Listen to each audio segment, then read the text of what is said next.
broach this subject now. Sometimes people will say, well, I've never been very close to Mary. And they'll begin to raise objections. I think honoring her too much takes away honor from her son. I don't want Mary to obscure the centrality of Jesus. Do you know who had that problem?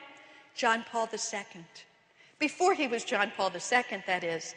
He had a real Marian devotion as a little boy. He lost his mother when he was 9.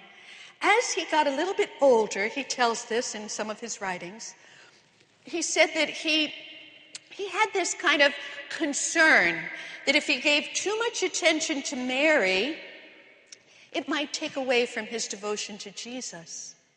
And then during his time working in the factory, he discovered a little book called True Devotion to Mary by St. Louis Grignon de Montfort. And he said the cover of that book became ruined by the limestone because he would carry it back and forth with him to work. And as he read the words, the explanation of this saint, he realized that he could return to his deep love and affection for Mary, and that she would not obscure Jesus in his life. And of course, he chose as his motto, totus tuus Maria, I am all yours, Mary. I met a non-denominational minister over in Rome. He's from one of those northern countries, Sweden, I believe. And he has one of these big mega churches. He has a university. And I met him in Rome at a Catholic event, but he was invited as a guest. And do you know what he wanted to speak to me about? Mary. He wanted to speak to me about Mary. He said, I so admire Pope John Paul II.